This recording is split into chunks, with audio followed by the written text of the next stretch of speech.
downstream is bloody. I've worked in the oil and gas sector before. If you're not someone who has the experience, you don't have the time, and all you have is money. What are the biggest financial mistakes you've made as a person? We spend a lot on things that is not necessary. There are needs and there are wants. Financial mistake 101 is shawarma. The moment you mentioned Jesus, I just remembered my own financial mistake. It is every offering and tithe that I've paid till I was like 23. Really? What's your take on eating out? Pour me water. When was the last time you felt like a child? When? Nothing took me off apart from the fact that Mrs. Busayo had to push you. How do you know my wife's name? Ayo Adewuyi. One of the masterminds shaping Africa's fintech industry, the CEO of Cultures and head of product at Pressmate. Hey everyone, welcome back to another episode of the WHOT Podcast. My name is David Olaimeka, your host, your storyteller, and with me is the hot and beautiful. Guys, I got called hot. Naomi OJ. Happy to be here. Welcome. I mean, she's always going to be happy because it takes a lot to bring her on this pod. The amount of money we spend on the wig and the makeup, it's a lot. So because of that, that is where you come in as a follower. Please make sure you like, share, and subscribe. That is how I spend money, plus everybody at the back of the set, to make sure this beautiful woman here stays beautiful. You are our skincare. God is my skincare. But I would appreciate your support. Okay, yeah. And you know, share this to your babe and to your babe's babe. Why? Because you are not the main babe. Joining us today is the CEO of Pouches, someone who has spent quite a good amount of time building products that make your financial life much more easier. So, everybody, drum roll, please. And you must add that drum roll. You have to add it as we welcome to the seat and the table of the WHOT Podcast, Mr. Ayo Adewuyi. Hello. I hope I did not murder your name. I'm not Yoruba, so sometimes it will be glitching in my mouth. Yeah, a little bit. You're right. Adewuyi. Yeah. Okay, awesome. There's no need for the Mr. Just Ayo. It's fine. Okay. So you guys have given me permission because some of you now, I know you start calling me out. You don't have respect. You don't have respect. He's older than I. He has given me permission, so I'm going to be referring to him as Ayo. And you should too. Yeah. Okay? Funny thing is, your mom will see this video and say you don't have respect. So I think it's just... Wow. We'll deal with it as it comes. Hi guys. So yes, as you guys know it, we bring you the juiciest, the hottest, the trendiest, the simplest that we make, hard, and the hardest that we make simple on this round table for you guys to learn one or two, bringing you value, entertaining you, making sure that whatever it is you are hearing from a place of insight. And we do that research that you don't want to do, just to make your life easier and to make informations better for you. And for you guys to know, Mr. Ayo is married. For those of you that will try to shoot shots in the This is not an available tech bro. Yes. I just have to tell you. He's not available anyway. You can download Pouchers, you can't download him. Yeah. Period. So guys, you know that we are sponsored by Pouchers and it's a great pleasure. So I want you to just say something beautiful about Pouchers in the comment section. For those of you listening to us on any and all the audio streaming platforms, Spotify, Apple Podcasts, we appreciate you. Yeah. We tell you to sit tight or plug your ears tight. In today's episode, we're going to have so many opinions flying around about money. But one thing we do not want flying around is your money, which is why you need the plug Pouchers.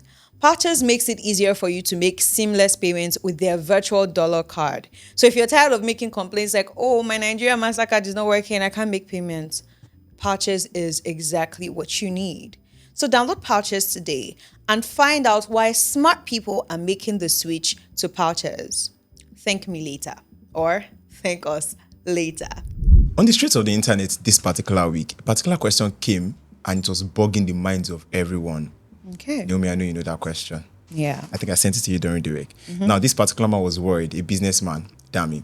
So Dami says he questions if Nigeria would spend 30 million to Japa when they can actually invest it here in Nigeria.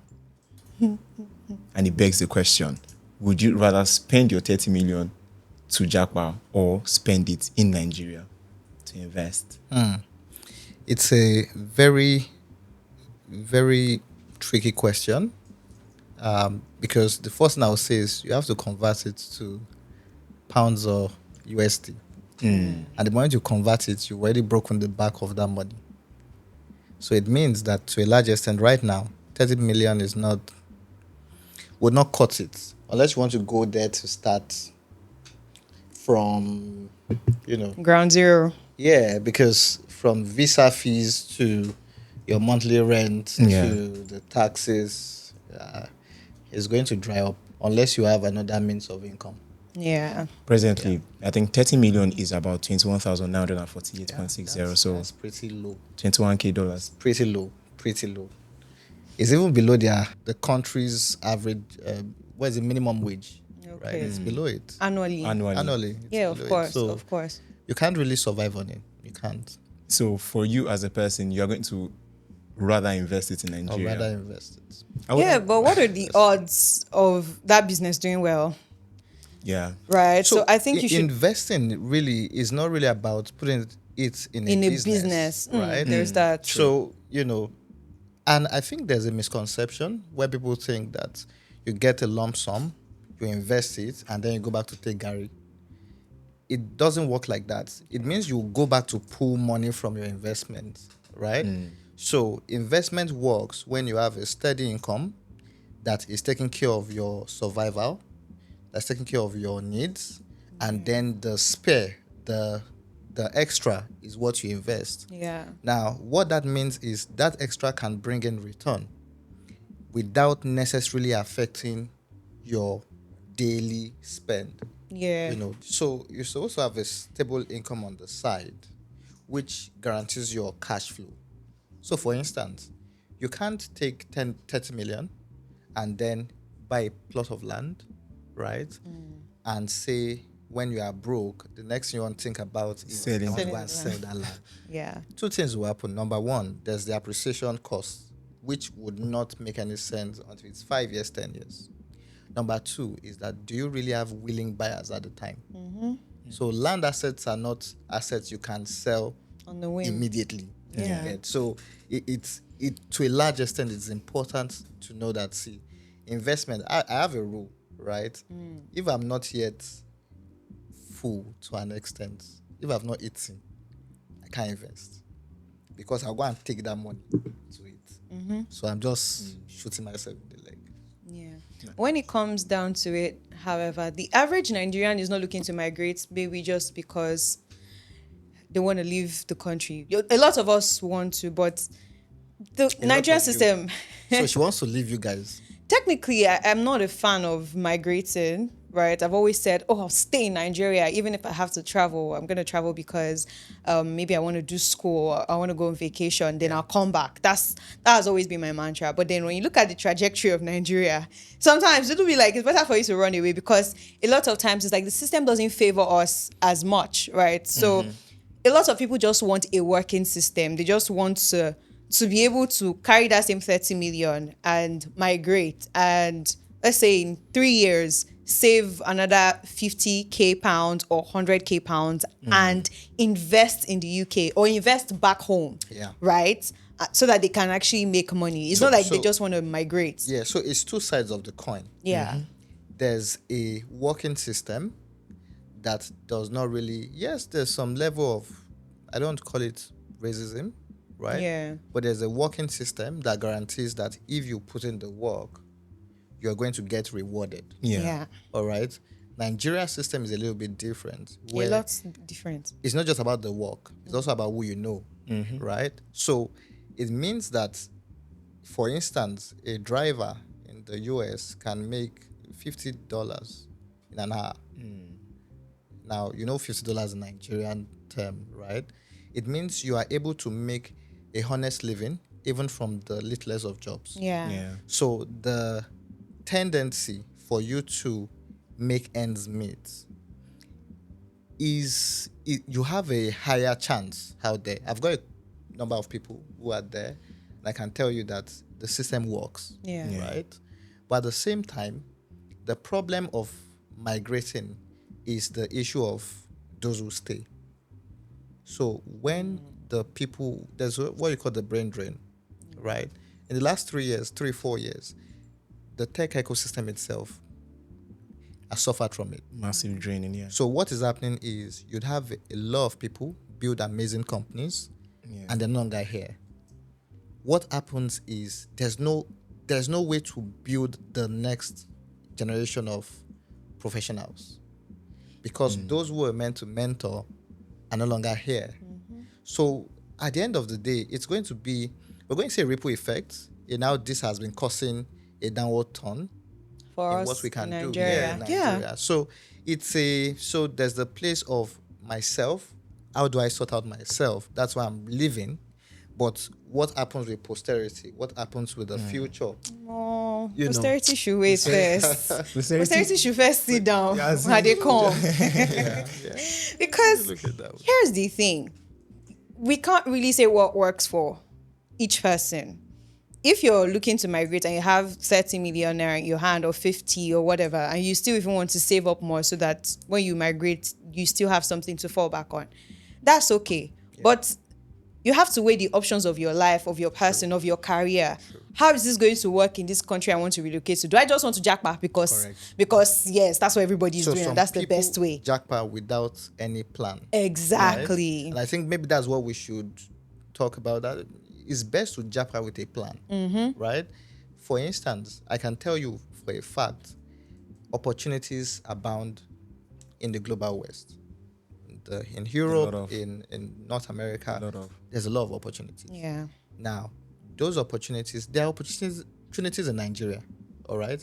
But they may not be as refined as what you find there. Yeah. Okay, so the school, the exposure, what happens with the kind of people you are with. You remember, very brilliant people leave Nigeria, they leave China, they leave Ghana, they leave all of these places. They go to the UK, they go to the US, they go to Canada. They thrive. Then what it means is that the people in your vicinity actually is intelligent.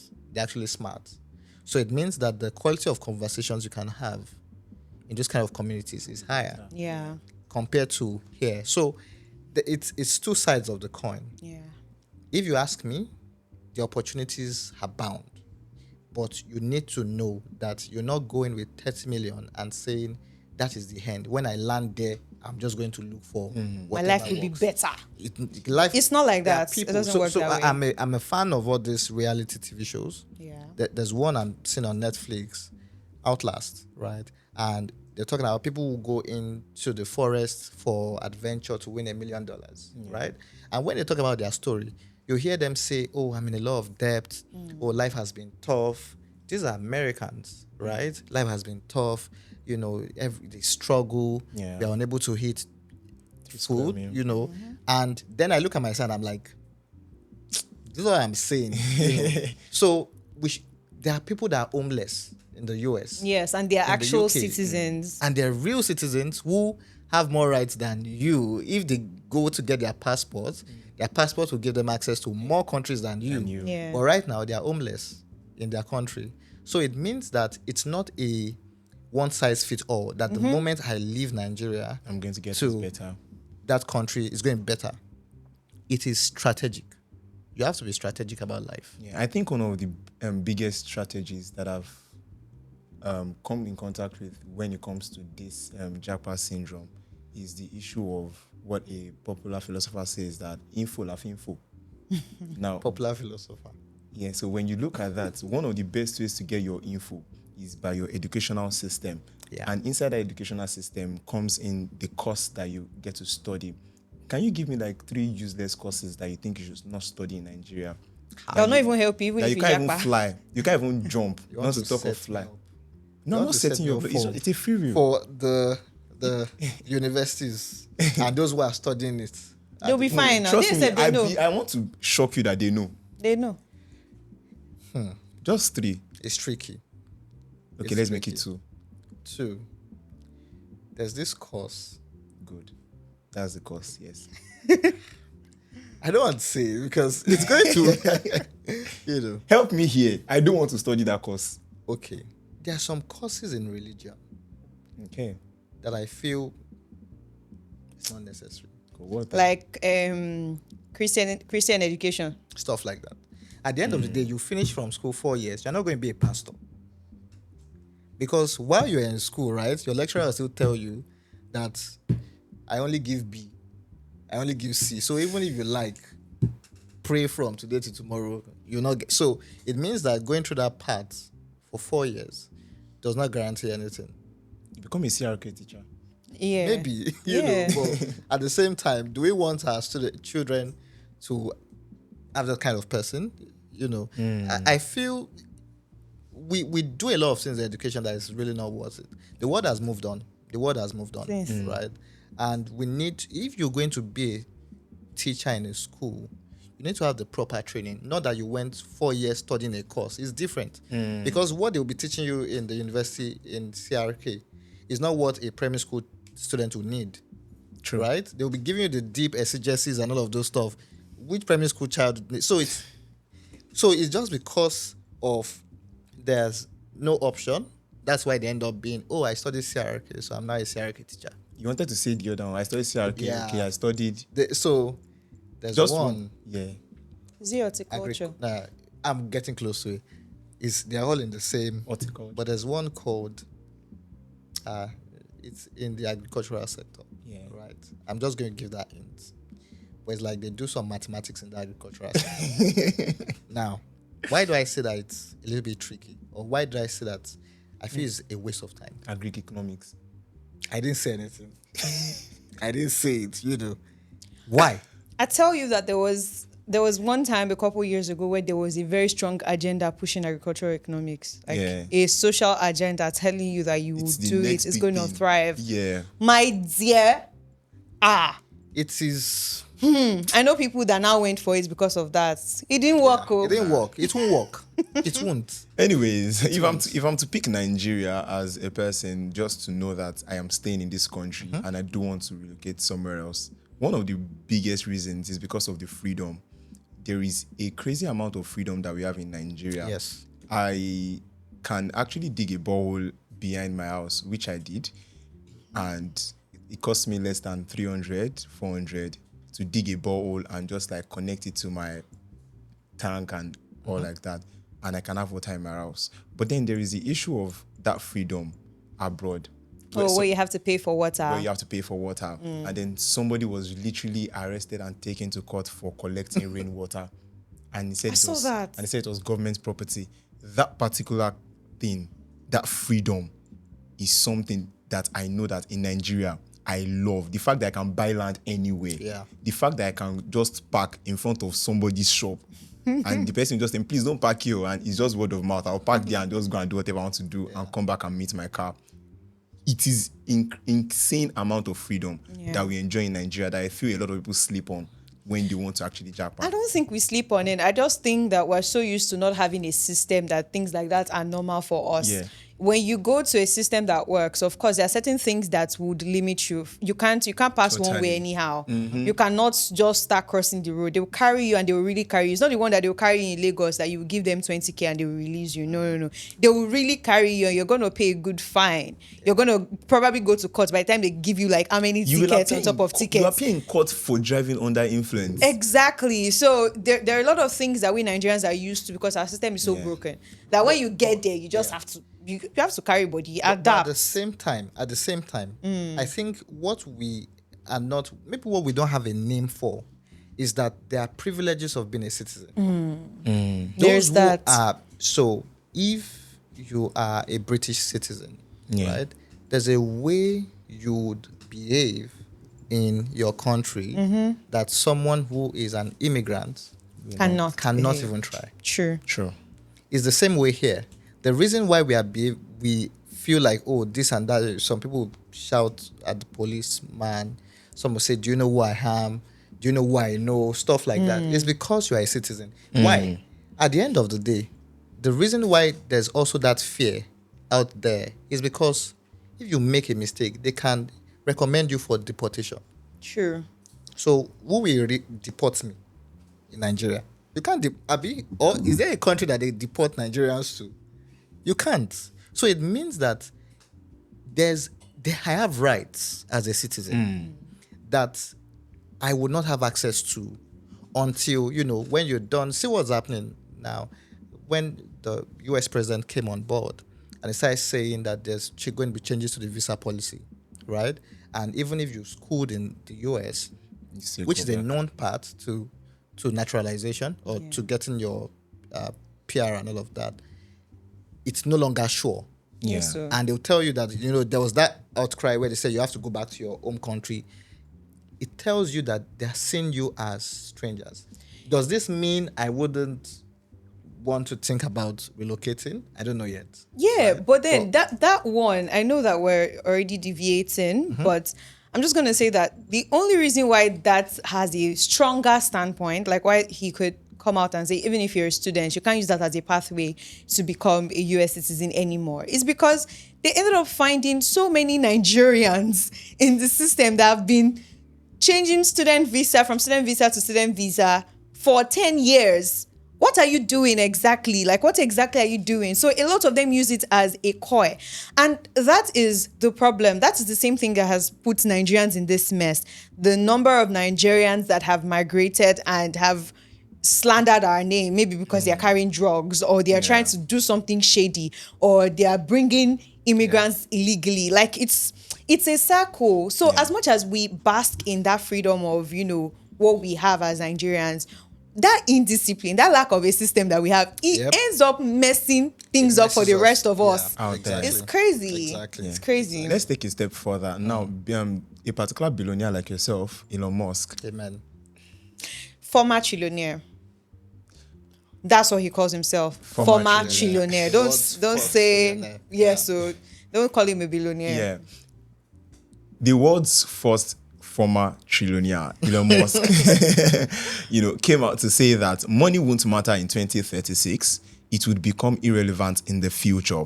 And he has predicted that this is going to be because artificial intelligence and robots will become capable of producing more goods and services than humans could ever consume. Now, I'm not going to put my mouth into billionaire talks, so I will allow a fellow billionaire to... I will. I don't understand. I'm a billionaire in the making. People should first rest. I would allow a billionaire to first of all talk and let me see what his mind is saying about that, coming from somebody in that kind of space. I claim it. Bam. I claim it. So I have a philosophy that for people who, they've gone through, they've had a level of experience, a level of success, there are a number of things they can see that we can't see, right? But at the same time, it's important to know that it's not everything that people who are ahead of you say that you must take hook, line, and sinker. Now, the question of money not being money anymore is, to a large extent, I don't feel it's a conversation to even have. Why? AI making things faster, cheaper, much more available, that is in abundance, does not mean that there's no demand for it. It also means that for some reason, there's going to be reduced cost, yes. Yeah. But it doesn't mean the elimination of cost. Because the moment cost is eliminated, the moment demand and supply is eliminated, then that thing becomes free. But that cannot happen everywhere. Yeah. The world thrives on money, Buying and on the selling. economy, buying and selling, Yeah. commerce. So, that is the fuel for how the world runs. The moment you say, the reason why you have wars is also because there's money on that one, right? So it means that to a large extent, if you say money will no longer be in existence, you're pretty much saying the world is going to come to an end as it is. So for me, that's one thing I wasn't going to accept. At From all. a fellow billionaire, like you said. Bam. I love that. I love that. So from an aspiring billionaire, I'll say this. Before the dollars and the naira and the pounds, we had cowries. Yeah. Before we had cowries, we had trade by barter, right? There is never a time, or there was never a moment in time where human beings did not want to exchange value for value. Yeah. Whether the value is actual cash tangible or or something that I tangible. have that you need and you have something that Correct. I need as well, right? So there is no way I am going to sit here and read this and say, sir, what are you saying? Are you whining us? Is after you've made your own money that you want to... Money must be important. I must buy my own private island in the Bahamas. Are you joking?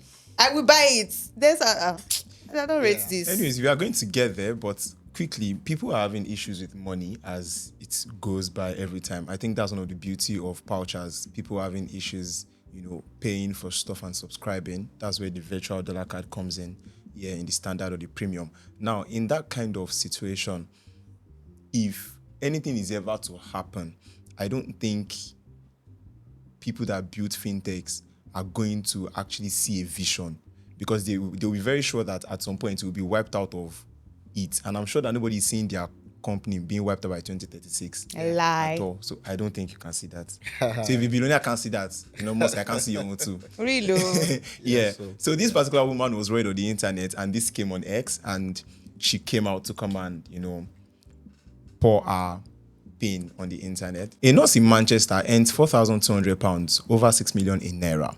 But after deductions, she takes home around £2,900, over 4 million in Naira. Expenses such as rent, council tax, insurance, utility, food keeps piling up, plus the fact that she has to send money home. Last month, she had just £32, almost 50,000 Naira left, and even had to borrow money. What financial advice would you give her in that kind of situation? £4,600 means you're not 4,200. £200. It means you're not in the low tier of earners. Yeah. In the UK, it means you earning around 50k in a year. Yeah. Which is a pretty decent amount when you look at it. The question you should ask is all of the fees that make up our expense. What is it necessary? I'll give you a reason. So it's clear that there are some places in the UK that the rent is extreme. Yeah. Right? There's some places, because the rent is extreme, the cost of goods and services is high. So you want to pay for some services, right? Because the living cost of whoever is going to help you with that service is high. They have to pay their rent. They'll increase their fee, right? So there's a ripple effect that happens because of where you're living. So I think the very first question we need to ask her is, what part of the UK are you living in? You can't live in London. She's living in Manchester. Manchester. Manchester is a pretty expensive suburb. It's you'd spend money, right? But there are things that I believe she can cut from her cost. There are a number of things you can cut from. Number one, the money you're sending to your family members. That's the first thing. Family is home. Home is family. Black tax it's like a pandemic. It's so ingrained into Nigerians. The moment they see anybody that is abroad like this, oh, you're living your best life. Now look at somebody's story where she has just 50,000 Naira after she dissects her salary of 6 million Naira. Do you know how crazy that is? How much is she sending home? How much is she actually sending home? Because it makes no sense to me that you earn 6 million Naira in Nigerian whatever, and you have 50,000 Naira of it left after you've paid your bills and whatnot. First of all, remove that black tax. Don't worry, your family will stay where they are. They cannot disown you. If they disown you, they're not your family in the first place. That's the thing. They're not. They don't care about you because now you're here, you're in a dilemma, you're feeling overwhelmed. What should you do? And we that are here in Nigeria, by the way, we're trying to figure out our lives. We're supposed to tell you what to do. First thing is, don't worry. We adapt. We are here. We always adapt. Yeah. We'll survive. Your family will survive. Stop sending them money. The rest, you figure it out. It's actually a kind of pressure it's actually a very big kind of pressure. There is peer pressure and there's abroad pressure that when you leave the country, people just expect you to press money for those in Nigeria. It is a pressure. I promise you that even your church is going to be asking more. They'll be asking you for donation. I'm not joking. I have seen a particular church. Someone traveled out of the country, and when she left the country, the pastor called in the third month of her leaving the country and asked and said, your tithe is still the same amount. She was still paying a 20,000 Naira amount for tithes and all like that. And he's like, why has your tithe not increased? Like, why are you not even paying in foreign currency that after everything that God has done for you and all like that, you are not being grateful? You're not even entitled to the tithe, but when that's I heard another the story, conversation. When I heard the story, I'm like, okay, so the pastor called you. You must have been thinking about it. That's No, he was waiting for you. He gave you 3 months. Yes. Like he said, okay, let me give her, let her settle in. really, really big audacity that comes from everybody, even family members, church members, and it's really alarming. It's something we need to curb from the Nigerian mindset and the Nigerian mentality. If you are somebody that is actually depending on somebody abroad, or you're actually like trying to pressure them to send you money, please, you need to stop that stuff. They're going through a lot. Do you know the worst part? They usually do this for even people that migrate to study. Like, I'm here, I'm just trying to live my life. Right. They did not tell you that when I migrated, the school started giving me allowance. Not all schools offer that. Only if you get like a certain type of scholarship. That's when they'll give you allowance. But I struggled. I found a way to migrate. Maybe I got a partial scholarship. Now you're telling me that in the small working hours that they gave me, that money that I'm squeezing, I should send it to you. Please. You're enjoying more than me. I think part of the things that Nigerians need to know is that we should stop converting whatever They make to naira. True, very true. because the cost is different. Yeah. Right. So I think the problem there is when you also, it's important for people not to give a lot of information. Fact. About what you earn, about all of those things. Not because you are a bad person, but because you need to keep your sanity. Yeah. If not, for every growth, right, it is increments in bills. Yep. So it's very important to be strategic about it. So the problem is you'd have people who would say, oh, what is the exchange rate? You know the exchange rate. And the next thing is that you're going to say, oh, you sent 20,000 naira home. That is just maybe £5. That's more money. Why are you sending £5? But do you know what the person went through to get that amount? So we need to stop this habit of, converting money for people abroad and looking at that, the money you are sending is too small. They are going through a lot. Yeah. In layman terms, it's not all testimony you should share. Yes, so It's not all testimony. Do like this. If you see yourself, migrate to Benin Republic and start there. Let's see what you can do for yourself. So it's getting creamier, and that is because we have Nutri-Milk beside us here. So you guys just take your bottle of Nutri-Milk and just join us as we keep delving further. Now, we know a particular Gen Z phrase that is called financial mistake. Yeah. According to a great professor, Gege, he says that financial mistake can be doing something for a woman that is not your woman. Yeah, he got married. A woman that is not your woman. Got married. A woman that is not your woman. That aside, that is a financial mistake. So I would like to hear your thoughts. What are the biggest financial mistakes you've made as a person in your 20s and 30s? Before I share mine from my small corner. When you say in your 20s and 30s, it sounded like I'm in my 40s. Yeah, so we spend a lot on things that naturally is not necessary. So there are needs and there are wants. For people who are building a life, it's important to always separate the needs from the wants. Now, social media has made it very, very common for people to pretend like they are something. Which means that to a large extent, you are under pressure to get the latest iPhone, even as a student, right? You are under pressure to go to the finest restaurants just because you need to take pictures for Instagram, for TikTok. So by the time you look at it in a whole year, that's significant, right? So you see a lady who is buying new wigs every market day, right? I wish that was my life. Every market day, millions of naira. And you know what's funny? The business owners are making a lot of money. Yeah. And when you look at it, there are a lot of young people who are lost in this. They want to have the latest bags, the latest outfits. They want to go for vacation. Yeah, vacation is good, it's an experience. But we need to understand that something's gradual, progressive. You shouldn't be in school.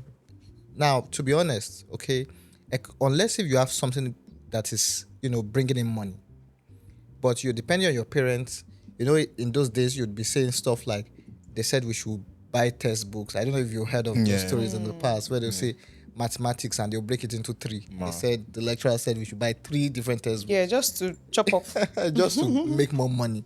And the reason why is because you want to go to the club, you want to go for a party, you want to buy air.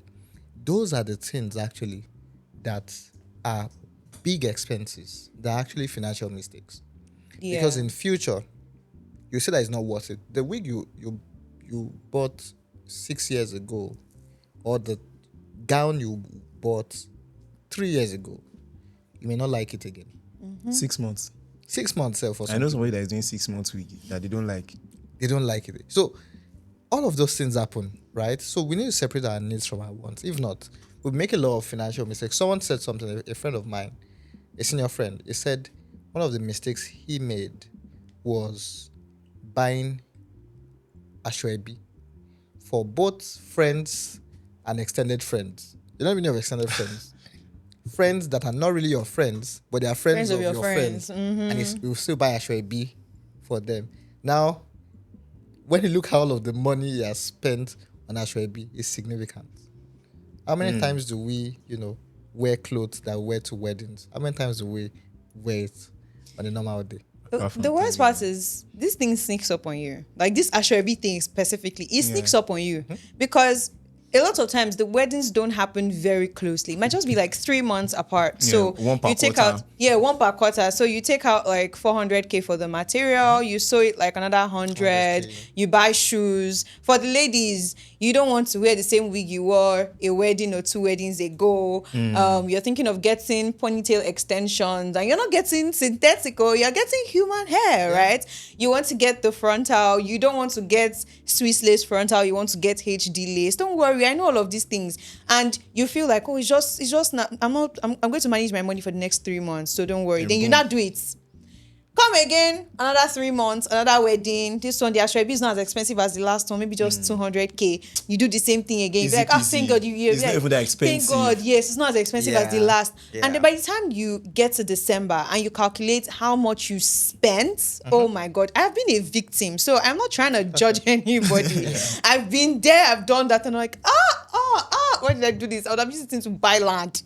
I used to buy, even if it's half plots of land. What's your take? What's your Have take plots. on eating out? Ew. Take out. I know why I'm Pour me asking. water. You ambush me right here. She can travel to another state to eat out. Wow. Well, They call it balancing life. oh, I Who see. is like- they? I see. Oh, see, here's the She's thing. going to defend in her watch. A master class incoming. Here's the thing. You only live once. If rapture should come now, all that money that you saved, where is he going to? Who is going to spend the money for you? Next of kin. See, Jesus is coming soon. I'm using this to evangelize you. Jesus is coming soon. So you know what to do. Spend that money on food. Okay? The moment you mentioned Jesus, I just remembered my own financial mistake that I actually thought about. And to be very honest, I think it is every offering and tithe that I've paid till I was like 23. Really? Yeah, that's Why my, would you say that? that's my biggest financial mistake. Because I came into a different understanding spiritually to understand that I did all of those things religiously. And I just did them. So that means you just don't give away. I was just like, don't just give away. giving. I was not giving from a place of it is service, and I was not giving with a big heart. I was basically just giving because I see my mom give. And then when I don't have money, I just ask my mom, give me money for offering. And then she gives me money for offering. Even when I was like 20 plus, if I don't have cash, give me cash. But I think there's a place of the training the habit, though. That period would have helped in training the habit of giving. of giving to the point where you're able to now say, now I understand why. Yeah. Because there are some things that you would not, for instance, the Christian songs we know or the memory verses we know was pretty much because it was when They we were taught us, small, yeah. right? Now, when they say, in the beginning God created the heaven and the earth and all of that stuff, now, because of where we are, we have more understanding of what it means. But at the time, so just a recital, right? So I think that the tithe and offering part was just a place of building a muscle. Oh, I'm saying the ones I did not give cheerfully. The ones you don't get. Oh, okay. The ones I gave out You're of doing giveaway. duty. You're doing giveaway. They give Serious grudgingly. giveaway. Yeah. Yeah, and that's dangerous in my books. When it comes down to it, the financial mistake 101, data. Data. That's the blood-sucking demon that apparently we all need, because everything is happening on the internet now and we don't have a choice. But when you look at how much some of us spend on data monthly, it's not good though. It's not good. Our ancestors will be shaking. They'll be quaking in their graves. Yeah, I really know something that is expensive for him though. What? In one of his famous quotes, he said assumptions are expensive. Assumptions, yeah. So I think it's assumptions are more expensive than data for him. I see what you did there. See, So I think for data, right? The question would be, what are you using the data for? Because see, we need to weigh some things and say, if I'm spending for this, what am I getting in return? There's Pleasure. doom scrolling, yeah. right? People will scroll for hours. And at the end of the day, they stop because they get a notification, you've exhausted your data. And then they go get it. At the end of the day, you've just wasted not productive. time. You're not productive, right? But there are some people who they get data, they spend a lot on data, but they're getting results for it. Yeah. So at the end of the day, sometimes the mindset behind it, which is why I said assumptions, right? So data for some people, yes, but at the same time, context of what you're using it for is very important too. But yes, I know a lot of people, that doom scroll. Yeah, it's like a disease. It's a thing that people don't even catch themselves doing. Yep. I think another financial mistake is shawarma. I don't like it. I don't know why you people think that is a sign that your life is good or that like everything is going well. You don't need it. Don't worry. It's not even that nice. Let me be the devil's advocate, like Aproko doctor. It's not healthy for you. Shawarma is not healthy. Drink water.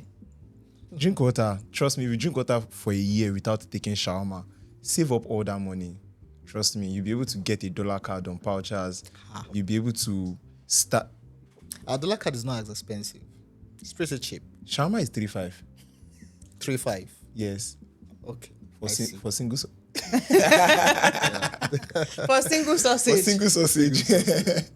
So yeah, you'll be able to make bigger dreams come true for yourself. Yeah. And that's actually the beauty of it. Every financial mistake that you think you have to make, trust me, if you look at it and think about it more, you might not actually need to make it. Yeah. On a lighter note, a video came across my timeline this particular week, and I thought, how best to show these people to my fellow viewers, my fellow WHOT family that have faced betting in one way or the other, virtually and physically. Now, people working at the betting shop reportedly seized a man's crutches after he came to place a bet without any money. But nothing pained me more than the fact that the tweet added, "This is heartbreaking." I did not find it heartbreaking. But let's watch the video, guys.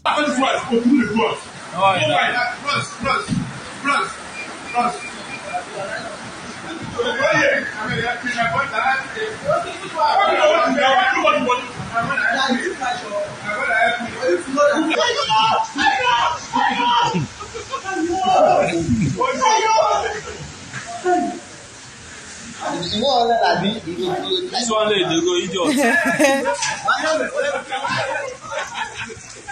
So I was holding my laugh until I saw him hobbling down the staircase. But it's literally... Be careful. Be careful about your reaction. All right. There is a betting pandemic in Nigeria. Nigeria is amongst the top 5 in Africa that owns betting platforms. And this has been a major setback. Even Bishop Oyedepo came to come and talk about betting, and you people trying to hit a fortune with your betting scheme. A lot of people have made money and made a fortune from betting. We have AKT Pikin, we have Mr. Bayo, and people that have actually made it from betting. But then when you now see people that, what do you mean you don't have money and you went to the physical center to place a bet and you are hopping down the stairs? You don't laugh. If you laugh, Jesus is watching. But yes, what do you mean you are hopping down the stairs? You came with your crutches to come and place a bet without money, trying to scam. it is already hard enough that you are in a state that you are in. Now, it is now another painful thing that you are addicted to betting. So bad that you carried your you carried your... One right leg. Yeah. May God forgive you. You carried your One right leg. yes to the place and decided to scam people. Like, oh, they cannot catch me. As per you are wise. John Wick. We're done. I like this because it's like alcoholism, or drug addiction, where you see the harm that it's causing other people. Yeah. Like you see it. You see the place you're going to buy your weed or your drugs. You see that even the drug dealer looks half dead, but you're still purchasing. It's the same thing with betting. The average person in the place that they used to tatete looks miserable. But you think that you would go there and bet and somehow hit the jackpot. David gave examples of people that have hit the jackpot. And I tell you that these people are like 1 out of the millions Yeah. that bet daily. 1 out of the millions. They are just lucky, right? It's not like tech or provision store business that if there are 20 provision stores, at least 10 of those people will tell you, oh, I'm making some profits. No, this one is like 1 out of millions of people. The betting companies, you think they don't know what they are doing? Why do you think every day we hear about this betting company? Next thing, another one has popped up. Another one has popped up. Because there's money there, and it's because you people are foolish enough to keep putting yourselves there like every other day. Today is 100 naira, tomorrow is 1,000. No abuse also. See, Softly, let me tell you something. softly It's don't- a trap. And it just leaves you in a circle of poverty. Because if you already even have poverty mentality safe, you are now there. Any small change that you now make, you're not going to put it inside. You think you will make it. You will not make it. You will stay in that circle forever. I think And it it's is not the a hope. curse. I think it is the hope. What Which do you kind of think? hope? Yeah. So there's a false hope. Yeah. False. Yeah, it's a That's false the- hope. Yeah. What I That needed. is being peddled by betting companies. The hope becomes real when you actually win. No, not you winning. They'll give you the small, you'll win some, the little ones, just to keep that hope alive. Yes. And then there will be people who win big to keep the vision alive. Lovely. I like that. So I like that. just enough for that cycle, keep you know, going. to keep going to the point where you be like, you are down again, then you win. And you're like, okay, one day I'll make it. One day. I think a life of probability, where you are living your life on probability, is not life. Yeah. Where you are basing you. So some people, they bet because I'm sharp, I'm smart, I'm good with predictions, so I'm making money from my predictions. It's not a way of life. But it's always a very thin line. But some people see it as, let me bet so that I can make it. The problem with desperation is that you lose all sense of strategy. True. And what happens then is that you're just betting blindly. You think you're making sense, what you're doing. This one, how they play this. You've lost all sense of reason. And all you're just doing is making random choices. That one day, I'll hit the jackpot. Yeah. One So day. today you bet 100 naira, you somehow win 5k. And then you think, ooh, this strategy That's a worked. strategy. It's not Then you try strategy. to apply it. and I think it's strategy to a point. In 2021, thereabout, I think I was home. I think that was after the COVID. Yeah, I was home, and I promise you that betting was one of the things that kept my hope alive for a better future. Your hope was alive. Go on. So every day there is this particular platform where we just place 100 now to win 100 million, and the name of the so whenever the guy posts on Twitter, he's on Twitter. So whenever the guy posts on Twitter, what he tags it, you just see it 100 million ticket. What he writes there is, it can be today. you say if you go to a place, you Set go to say, okay, maybe So today's you your are day. seeing Set it. up. You are seeing the guy puts in like 15 naira for 100 million cash out here, or maybe it was 60 million or 30 million then on Sportybet, and he's just tagging it. It can be today, and then it was just 2 that caught it. Then tomorrow it comes again, 12 p.m. It can be today. I promise you, It's hope. it's still It's going hope to be peddling. tomorrow. It's still going to be today for Are a you still long on time. that group chat? No, he's on Twitter now. Okay. Yeah, he has stopped. The day never came, but the little. It can never come. Like, The day never it's a came. perfect waste of time. But please don't be addicted to betting. We do not. Please Yeah. do. If you want to bet, I think you should bet responsibly. You can bet to have fun, like just bet to have fun, but don't bet. It's very easy to say. It's very easy to say. Let me tell you something. If you don't know yourself and if you don't understand your strengths and your self-control, don't bother starting. Yeah. Because it's like a rabbit hole. Yeah. Today, once you can even bet responsibly for 6 months in a row, and then one day you now hit 100k jackpots. Guy, it's gonna be like drugs, like heroin to your brain, and you keep going and going. You never stop, and you will lose all that 100k that you want. So what's the point? Don't bother starting. Yeah, just as some of you are trying to use 100 now to win 100 million and 200 million, or trying to use your crutches to pay for the game you want to win. Wait, sorry. We did sell those crutches. They'll We hold did sell it. They'll hold it till it brings money. You will go and get another one, and they are cheap now. Somebody does not have money to bet, go and use money to buy crutches. You may even have backup crutches at home. Okay. Like See, I'm even you have hope. having Like, hope for you. Yeah, I like that. I like that. Aye. Yeah. As some of you are struggling with 100 naira to win 100 million, somebody has come with proper movement of money. Now, last time he tweeted and said, I have 200 million naira today. Which is the best to invest on? Service apartments, gas station, hotel. At this point, I'm very predictable. So, restaurant, booker, food.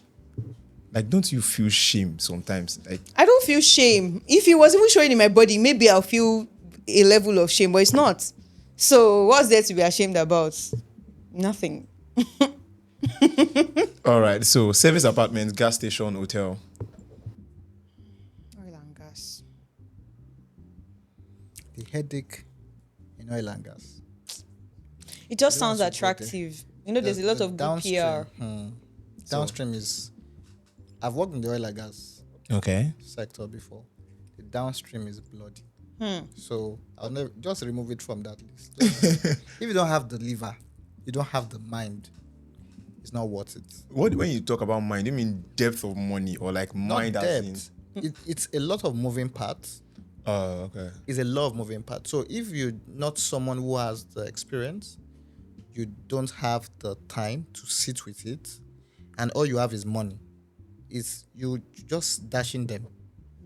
Because from the truck to the maintenance, imagine a truck driver going to the depot to get fuel Yeah. at a particular rate, and he goes to sell it quickly, a part of it, to someone you don't know. And then when you want to go and deliver, you tell him to deliver the fuel to your client, 33,000 liters. They get there and they say, oh, it's 30,000 liters. Where did the 3,000 liters go? It's a lot of money. So it's not about money. It's about The people, like different the elements. moving, everything that moves Yeah. in the downstream sector is not. So now we have service apartments. I think the service apartment business is booming, but I'd say food, restaurant business is one to do. I think if I have, maybe when I have money, when I blow, I would. You I would collaborate go in a into- way. Yeah, we should do something together. We should. The Oh, restaurant. granite soup. No, And not those pounded type yam. of. Oh, shame. Not those type of food. So, food that people know. Which one is granite soup? See, I tell you that the PR that Oha and Edi Kaiko and all these things got. If granite soup should enter that group chat, you people will be scared though. Hey!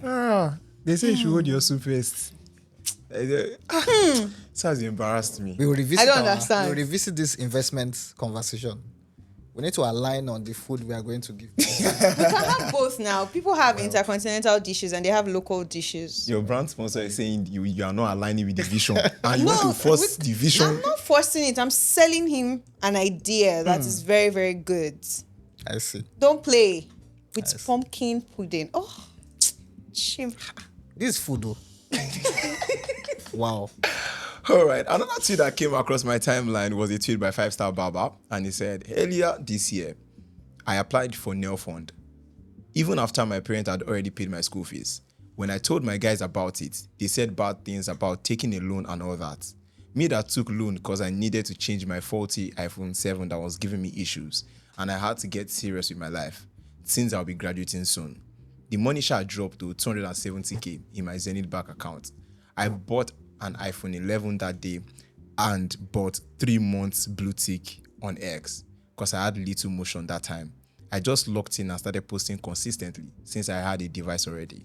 Months later, I made my first million on this same app. Alhamdulillah, Sha. Take that bold step today. First question, how will an iPhone 7 never have issues? It always has issues. There's always a problem. It's whether the battery or it will just stop having network. But anyway, not to good stay for away. him. Not to stay away. We look at the audacity to take a loan to fund such a dream. Yeah, that is no longer a dream today. I mean, he's doing well for himself today. And we look at how that is imbibed into every sector of Nigeria. So let's say you take a loan to fund something. You take a loan to buy a car to start Uber. You take a loan to, build a business. And in Nigeria, sounds like a very scary thing to do. Yeah. Sounds very scary. Because it's already like the system sets you up to fail, right? And growing up in economics, they taught us a lot about taking risks. They taught us about how without risk, there's no reward. We also saw it in some philosophy courses and whatnot. And then you get into the system, you get into real life. And you do be looking like, it's not the these same. risks, they are not feasible. Yeah. If I do this, I'm going to die, right? So I think this guy already knew what he was doing before he got the phone. Like, he already had a plan. Yeah, he had a plan. Right? Exactly. So he had something he wanted to do. It's not as if he took the money and said, okay, maybe I will invest it. There were specifics. 3 months blue tick on Twitter, that's enough to actually get you a lot of money if you graduate us enough and you put yourself in all the right places. Yeah. So I think he did good for himself. Now that doesn't mean that every Tom, Dick and Harry out there is it's gonna work for you. It's not gonna. He's for the everybody. exception. He's the exception. Exactly. It's not. It's not. Well, yeah. As Nigerians, we need to also look at the place of building integrity. Now, it's because we don't have proper processes in place to verify things. That's why things like this can happen. Bam. Because what do you mean? Because later on, right, in the global West, when you say you want to take a loan for this or you take a credit line for this, they're going to find out. Yeah. The next time you come, you must see the proof, right? So it just tells you that our systems have not gotten to that point where we are able to track what people say. Am I saying it's bad what he did? Not entirely, right? He made something solid out of it. It tells you that he's someone who thinks smartly, right? He knows what he's looking for, and the opportunities before him are limited, and he used the one that was available, right? Yeah. But you see that this can also be a signal for people to be like, let me apply to Nel Fund, get the loan, and just do whatever they want to do. And what then happens is Nel Fund gets wind of it, shuts it down. Those who need it will not be able to get it. Exactly. Those who need it legitimately. Yeah. And it's just funny because when I saw this tweet the first time, that was the first question mark in my head. Why is the Nigerian Education Fund thingy going to your Zenith Bank and not directly to the school? Why isn't there a process? Okay, I'm applying for this loan. The government should give me forms to fill. I should go to my school bursary, get the account of the school, let them pay it directly to the school. How come you're actually getting that money in your Zenith bank account? It's funny. It's funny. But I'm happy for him that he was able to strike out well. But at the same time, let's tell ourselves the truth. Yep. Is it everything you must say online? That's the problem of Nigerians outside. That everything we are out there and saying this is how to boycott immigration. This is how we just putting ourselves out there unnecessarily. Let people hear cutting people from opportunities.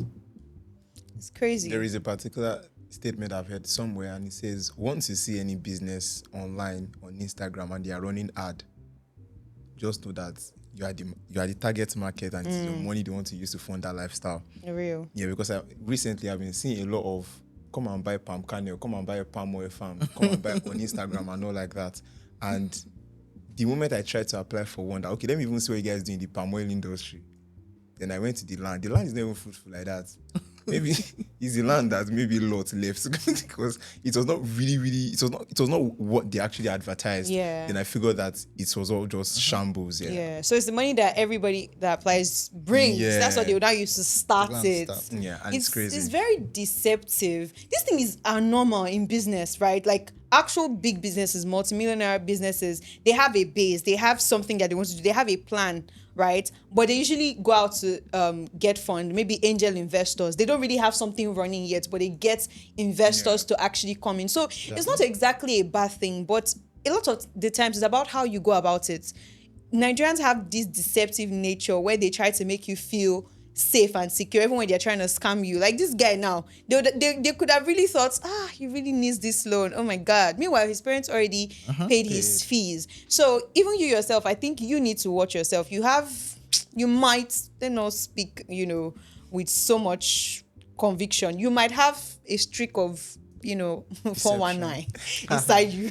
You better check yourself so that you don't close opportunities for yourself. This kind of thing, I feel like it can come back to even bite himself in the ass later when maybe he's seeking certain opportunities and they say, oh, didn't you deceive your government? Exactly. And on this same loan front, the habits that Nigerians have with the convenience of getting loans has put us in a position. And on that note, the FCCPC, that's the Federal Competition and Consumer Protection Commission, had a victory on behalf of all the borrowers in Nigeria and against the lenders. So, Master Balaji tweeted, with this new FCCPC victory over loan apps, if any loan app threatens you, harasses you, or shares your image without your consent, you can petition the FCCPC. No matter how big they are, they will pay damages of not less than 20 million naira to you. Know your rights, please. Know your rights. Know your rights, please. Now, this is something that has been like a pandemic. I keep using that word, but Nigerians just make me, where you need something, you need urgent 2K, you go to Okash. You need urgent 10K, go to Fair Money. And the apps keep increasing. There was a time, I think that was 2 years ago, where they kept barraging me with ads. Any app I open, loan app ads. I don't want to borrow. Is it by force? I don't want to borrow, right? But they've given us a public service announcement that in case you are one of them, you can actually, sue the app back so that they'll give you money and then you can pay your basic. Yeah. If you borrow 1 million naira, you pay back 1.2 million naira in 6 months. If you borrow 2 million naira, that particular ad is crazy. And whoever those people are, they now had to go and recruit some low-class content creators from one dev in the East. And all of them just start bombarding apps. I mean, even games. You never saw. Oh my God. I can open 2 apps on my phone. Yes, exactly. Wow. And you will just see, if you borrow 1 million naira, you pay back 1,002,000 naira in 2 months. Are you kidding? And 1,002,000. Yes, they'll tell you that They'll the say interest is they'll just tell you 2K. the But it's a interest is lie, low. It's a big fat lie. Yeah. And the worst part is, I feel very ashamed on behalf of the people they use for these ads because there was a time I was hoping they were AI. But then, I said, this is like a real human being. Yeah. If I walk down the street and I see you, I would give you money because you have to be hungry for you to be willing to run an ad. Yeah. Have you ever had loan apps call you before on behalf of somebody? No. They should not try it. They've sent a message to me Oh, really? before with the person's image. What did you do? Please walk Who me was the through person it. to you? I don't even know the person. I guess so. I guess it was. I don't know, but for some reason I saw it. I was like, "Who is this? And why are you telling me and threatening me also because of the person?" Oh. So they were saying something like, "If you know that, tell this person to return it, or we are going to come after you and all of come after the person and all the people they know and all of that." So I was like, "Well, I don't know this person." The person probably has your number. So the person probably had my number. Yeah. Which is why, I'm very careful with releasing my numbers nowadays because you don't know what will happen. But when you look at it, why do we resort to that to recover loan? It's also because of a breakdown of process. Yeah. No proper system for it. We're talking about money that moves through financial institutions. all of these financial institutions should talk to themselves. There's a central point. It means that all of the data that you use to get access to that loan should be centralized, which means you getting a loan here should not allow you to get a loan here until this is sorted, right? Nice. To the point where you would now be able to say, even your whatever account you have, right? When you default, they should be able to say, okay, you will take the money out from your account, any of your account. That is much better than shaming people to release it. You would know that it is actually shady. The companies would do it. They have some ulterior motives. Exactly. I was going to say that a lot of these companies are just set up by the random person somewhere. Say, So it's okay, ulterior motive. let's put money That's together why. and make people borrow. Then they increase your interest exponentially. Like you can start from 5K and in a month it's up to 80K. And you're like, how? They lied to you. They lied to you about the interest. And the thing is that they make all of them like give access to your phone. So you have to do that thing where you allow. So when you allow, they get Get your access to your phone, they get all your contacts, and they reach out to all of them. And it's just very unfortunate that But do you this know is the why? normal. But do you know why this is the norm? yeah. Because the real reasons why banks existed at the beginning during time of war was actually to give credit. Yeah. Now, when the banks moved, they saw that the profit was more with the businesses, the oil and gas guys, the real estate guys, Yeah. compared to the retail loan, right? They started going there, leaving a big gap. Credit is a normal thing in the West. they taught us in right? business studies It's a that normal thing. But they've been, because the institution that was set up to provide these services are not doing it, they'll give you, it's more or less like they set up roadblocks so that you don't get it. They'll ask you to bring documents, to bring this, to bring all of those things. So at the end of the day, it's not worth it. Which makes it something where, when you need, people need money. Yeah. And I don't think everybody who goes to those loan apps to get money, we're doing it from a mischievous place. At all. It's sometimes because of desperation. Yeah. And these people exploit them, right? And now they start badgering disturbing you. them. I think that one of the opportunities in fintech is credit. It's an opportunity we've not been able to go deep into. That it's coming up, you'll see it around overdrafts and all of that. But I can tell you that the global economy, do you know how much the United States is owing in debt? Trillions of dollars. That is their own debt.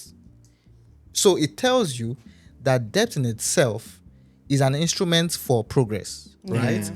But we were built on the place of pay right now.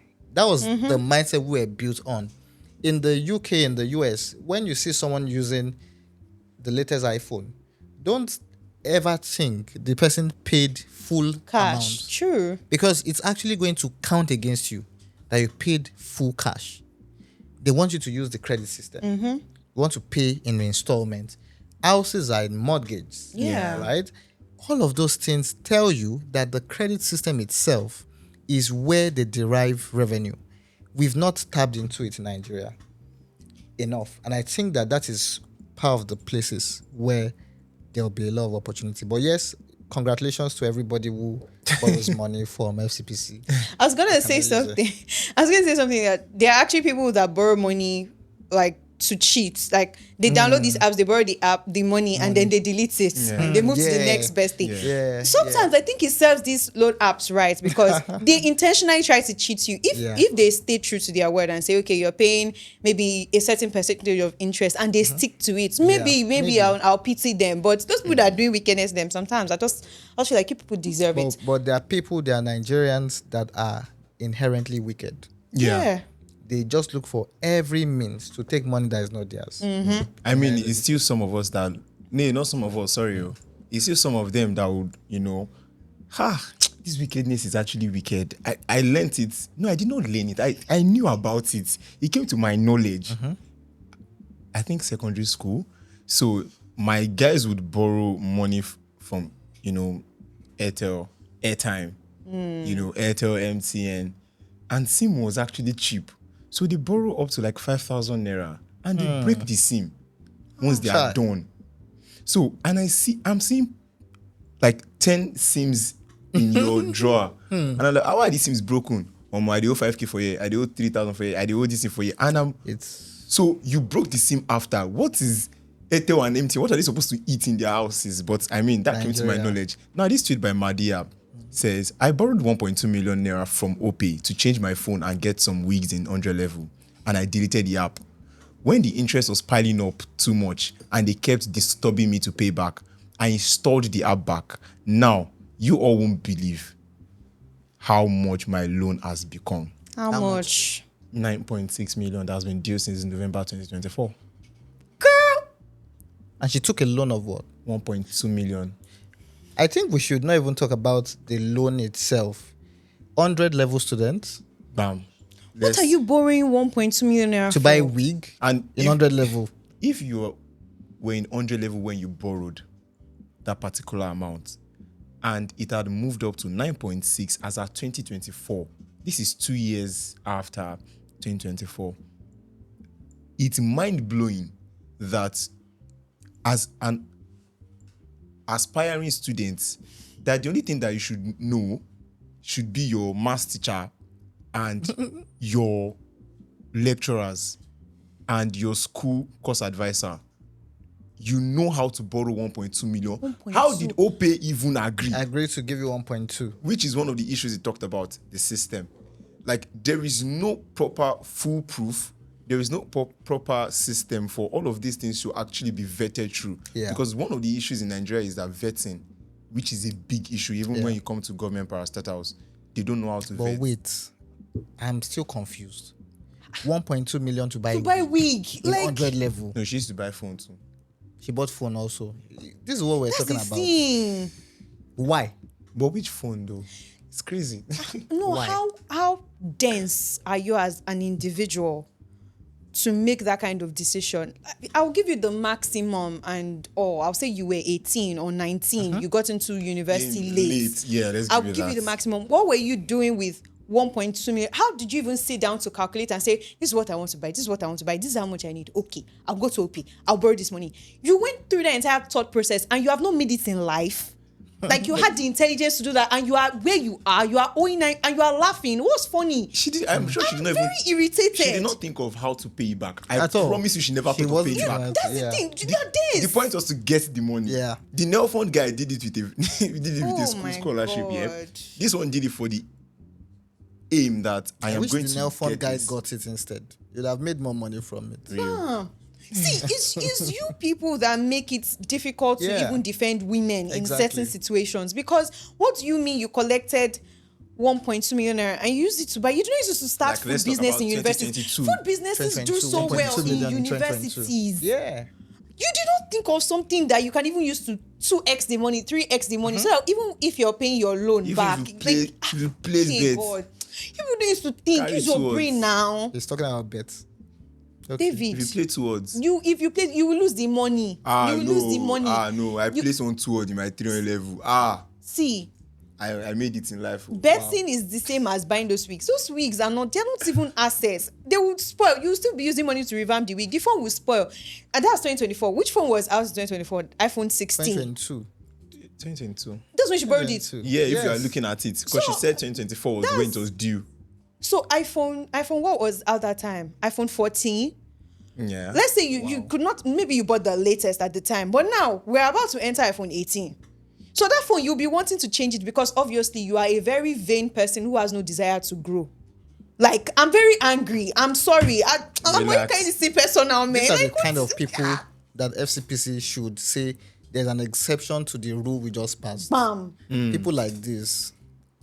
It's even bad that some Put them people, out there. some people borrow money for FYB. What's FYB? Final year, brethren, that week. That's one of Okay, the that most- week. Yeah. Why?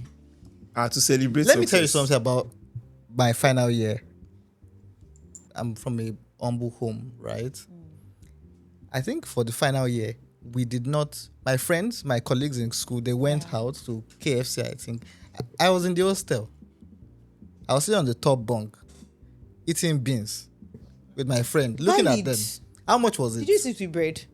No, I didn't use bread. Should How much have. was it then? maybe all the money when I spend, they said we should contribute 2003 or 2005. I didn't have 2005. Did I die? No. And you're here and he's a billionaire. So you look at yourself. What are you doing? What are you doing with yourself? Now, do you think there are downsides to actually borrowing money from all these fintech apps without returning? Yes, a lot of downsides. A lot of that. Share So me there's when some. you have, there's the credit scoring, right? Credit score. Yes, it affects it a lot. But is that really functional in Nigeria? It is. It is functional in I didn't Nigeria. know. Credit It score, is. yes. There are companies. I don't mention names, but there are companies they've built the infrastructure Yeah. for credit scoring. And what happens is that whenever you need it, those are the financial records they'll check. And we should just not do things that will affect our future. That's just the truth about it. You don't know when you need it. You don't know when the government will say, oh, it's time for mortgage. And now the appeal of housing is there.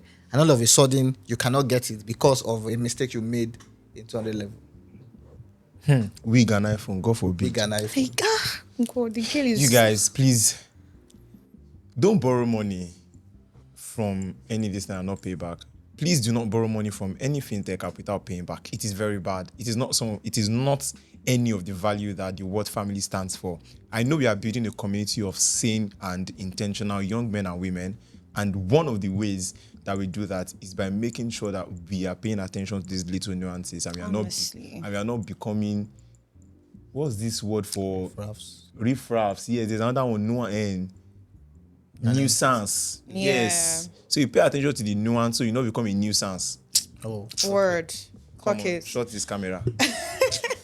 I think I want to say to the girl that this is where I will come in as the African parent. You lay your bed, you lie in it. Like, first of all, marinate in that bed of Come on, BC. lie. Enjoy yourself there. Position. You literally set yourself up for that. Yeah. And don't get me wrong, it's okay to want a wig. It's okay to want a nice phone, right? It's okay. Those things are normal. But you now have to measure where you are at as an individual. In my 100 level, I didn't have a phone. And I was okay with it. I went to a private school where everybody had iPads and all of the latest anything. I didn't have a phone. And I was alive and I was smiling. My friends used to look at me weird, like, girl, how are you behaving so sane? Because I knew that wasn't where I wanted to be. And by my final year, I was taking care of myself. My parents didn't need to send me money. And that was because, it wasn't because I didn't want the phone. No, I did. I wanted it. But I had to prioritize and I had to get into something. I started doing makeup business. And that was what I used to keep myself from my third year to my final year. So you have to think. And I'm saying this because you saw I was very angry. I was empathizing as far as a girl. Like, how did you think and make such a foolish... Yeah. Anyways, it's been done. But you can just find a way to fix it. I don't know how you want to do it, She but... has to pay it back though. Yes, she has to. There's no running. There's no running. There's nothing Pay you it can back. do about Is there any way that we can help as WHOT and Pouchers? Why? I don't understand. Did you pass Did to I borrow wear the the money? Did you wear the wig? Hey. But figure your life out, I beg. You can't even be laughing about these things. It's not funny. Now we're getting into Borderless Gist, powered by Pouchers.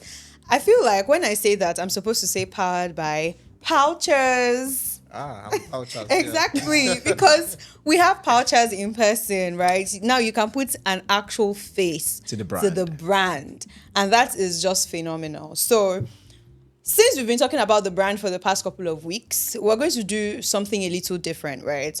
We're going to talk about the person behind the brand for a minute, or let me not say that figuratively, for some minutes, right? So, my first question to you is, growing up, what was your relationship with money? Was there a particular thing that happened to you, a particular experience that shaped how you think about money today?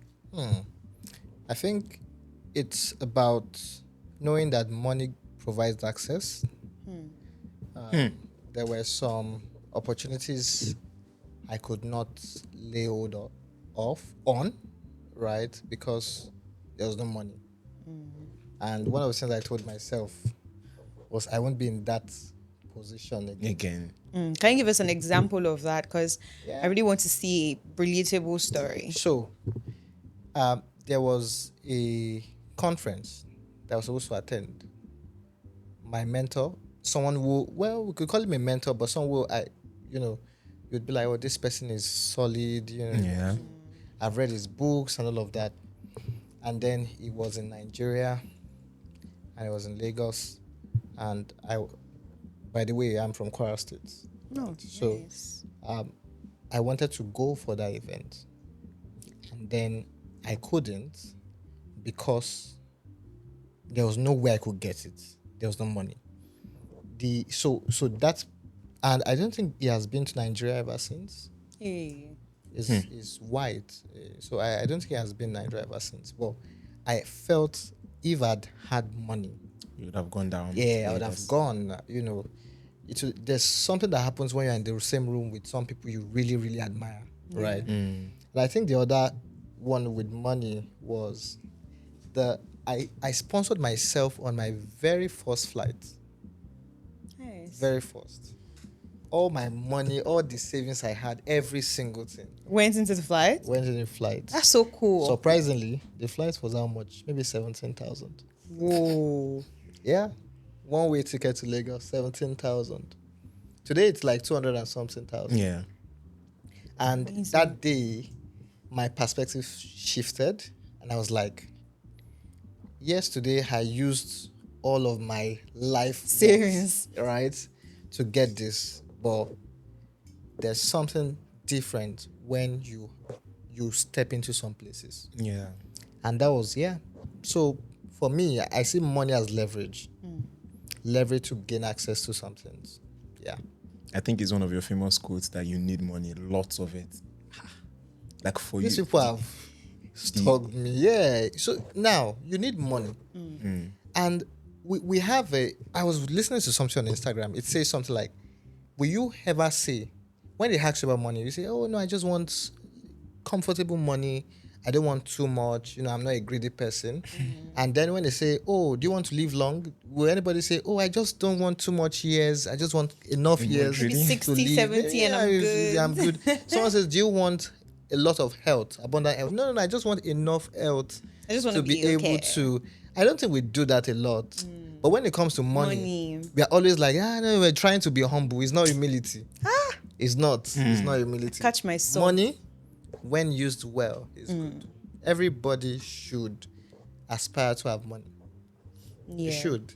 Yeah. But I don't think that completely takes away from the statement, the love of money is the root of all evil The love in the of Bible. money. So The love of money. even when you aspire to have money and to make it and to be really, really successful, you should not have like an obsession or be very, very strong love for money. So- like so- it, but don't love it. Yeah, obsession in itself is the untoward love or unhealthy love of something.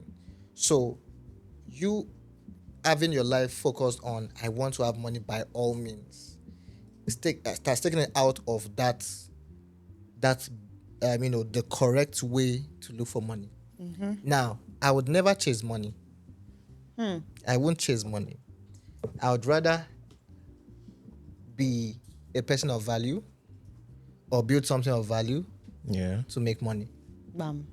Because money in itself would not really cause, money in itself cannot do anything on its own. It's the application of money that does something to people. So my choices, if I have money without anything, is pretty much going to be based on what I know, right? So you need money, but don't chase it, no matter what. So let's put that balance there. Don't chase money. Let money come to you Yeah. because of the value that you create. Yeah. Now, I'd ask you this. In your terms, would you say that you have achieved a good level of success based on the terms of success from where you were, say, 10 years ago or 15 years ago? Valid question. So when we use that kind of timeline, yes, in a much better space, much better mindset. I was telling my team, I said there was a time when I was doing internship, my first internship, and I was saying, I don't know what to do with my life. There I was actually crying. Why? Because a friend of mine, who is a software engineer, by the way, right now in JP Morgan in the UK, he was coding all night. I was the one cooking and sweeping the house. Ew. Yeah, so it felt weird, right? Why would this person be working hard? And it's like, I don't even know what I want to do in my life. So I met my mentor and I told him, and he said, see, that Bible verse that says, "Whatsoever your hand finds to do, do with all diligence." That was what it gave me, and it felt like I'd never had it before. And I held on to it, and I could see the opportunities that came just because of diligence. So let's look at that So, holistically. yeah. What are the habits that you think have helped you up to this point that you have kept, and the ones you still actually do? Yeah. Well, in one of my posts, I wrote something about hard work. Hard work, I work hard. I think in the people in my circle, right, there are only few people I know that work harder than me. There are only few people that I know that work harder than me. Now, working hard alone does not guarantee success. Yeah. Because you could be digging the well, right? And you dig the well, dig well, do all of those stuff, and you not You not make get ends water. meet. Yeah, but Yeah. you'll be working hard. You even have muscles because of it, but it doesn't. So it is strategic work, right? Working in the right place. Also, knowing where to work, knowing the sector or the kind of work that pays, because the return on some labor is not the same. True. You can't do everything. You can't say, oh, there's some places where you apply just 5% of what you know, right? That will give you a lot. And there's some where you put 5%, it's just like a drop in the ocean and there's nothing. So it means clearly that to a large extent, one thing that I have that I would not stop is working hard. And the one that is more important is knowing that you can be nothing without God. Yeah, we can say that, oh, God, hard work and everything, but it's God that opens the doors. Nobody that, like, I can say this boldly, nobody can claim to be self-made. True. You can't claim to be self-made.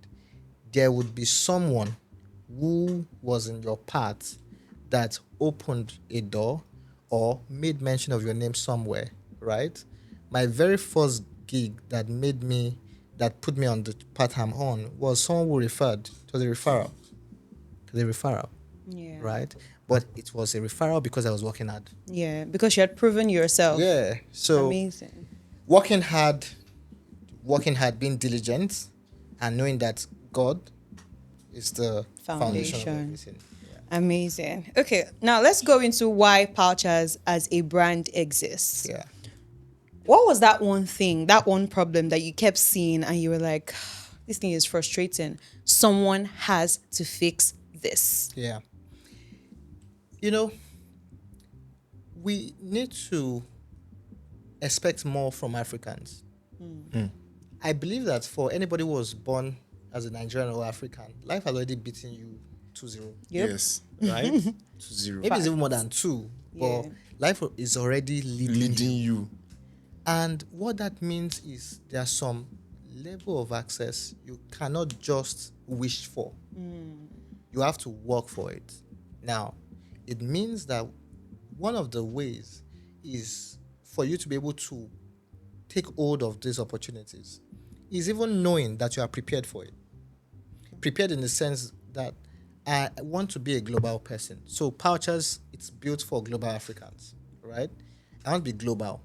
Yeah. But being global means that you must be able to receive money globally, right? Being global means that the software that my mates are using in the UK, in Sweden, I have access to it and I can pay for it. Yeah. All of those barriers are barriers that we think is just about commerce, it's just about, flexing, it's fintech. No, it's about meeting a need. People need to have access to some software because it's from that software that they're able to earn. Yeah. People need to be able to get their money without going through multiple hops. To open a domiciliary account today in Nigeria, you need a lot of referees. Yeah. That have They have domiciliary current, Have it, yeah. they have Yeah. current accounts. Current accounts, they Yeah. have dumb accounts also. Yeah. And then the paperwork and everything. And the only way you can fund that dollar account is through you going to you receive funds or you take cash there. cash there, exactly. Right? So it means that the system in itself is not moving at the speed of ambition. That is why Pouchers exist. That will give global Africans the tools they need to be able to compete with anybody anywhere in the world. In the place of software, the software you need to use will give you the cards to be able to do it. In Yeah. the place of receiving money, you'll be able to receive it. In the place of traveling, being able to spend money anywhere without any barrier, you'll be able to use it on pouches. Okay, so you keep saying giving Africans, Yeah. right? So I want to get this clearly so that everyone can get it clearly. Do you mean that anyone who is African anywhere across the world should be able to use pouches to pay for stuff? So that is the vision of pouches, Okay. right? But for every vision, you must take actionable steps. Yeah. Steps. So it's the culmination of steps that lead to the fulfillment of the vision. So for now, our target is Nigerians. Okay. And the way we are building pouches is more or less a community-oriented platform.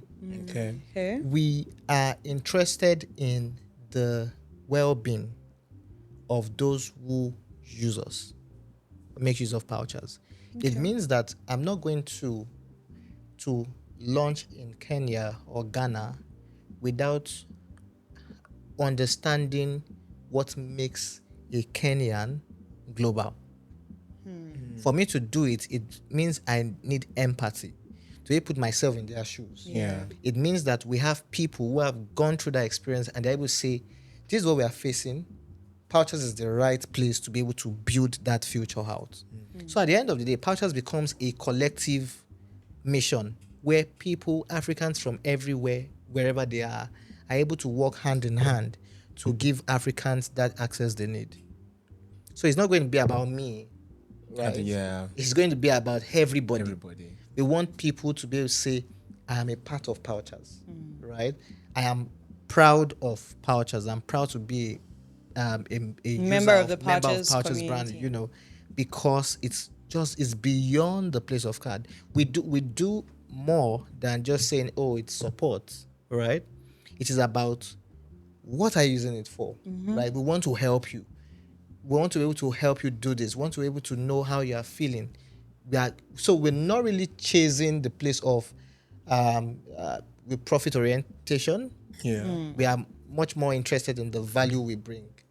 All right. So that's what separates us from other brands to a large extent. We have competition, right? But at the same time, I think for Pouches, the focus for us is pretty much making sure that everyone who makes use of Pouches, they feel that they are a part of a family, a Okay. part of a community. Okay, so I'll just ask you simply so that you can tell them simply, because I was about to shade Nigerians, but don't worry, I'm not going to shade you guys. Who can use pouches? Anyone with ambition. Anybody with ambition. Why? Why? A virtual card, you could get a Naira virtual card that allows you to do the basic things, use the basic software in Nigeria. But for you to get a virtual dollar card to use is because you need more. And that more is not available with the what you regular have, banks. right? Yeah. So it means you have ambition. There's something you're looking for, right? The other part of it is you are intentional about growth. So from freelancers to students to content creators to people who work in corporate organizations to people who have their own businesses, right? Everyone who is thinking about the future, ambition, they're the ones we're looking for on pouches. First with Nigerians, and then to our brothers and sisters outside Nigeria. I know you Wow. must have seen this happen in real time. Yeah. Growing up, and then you felt, okay, this was something that needed to be solved, and even Yeah. working in that particular industry yourself here. And one of your beautiful sayings that I know I will hold on to is that not all big dreamers end up Yeah. achieving their dreams, Yeah. and that is extremely true when it comes to this level. Yeah. So I would want to know, when it comes to dreams, what is that one dream that you feel right now you have achieved and you are fine with? And if you say, okay, I stop working now and I stop everything, I at don't this plan to point. start working out though. Yeah, but I stop. Yeah. I stop with pouches now. I have achieved this. I looked forward to this, Yeah. and then I take it off. The Very first day we started Pouchers. I would later tell you what Pouchers started as and how we pivoted.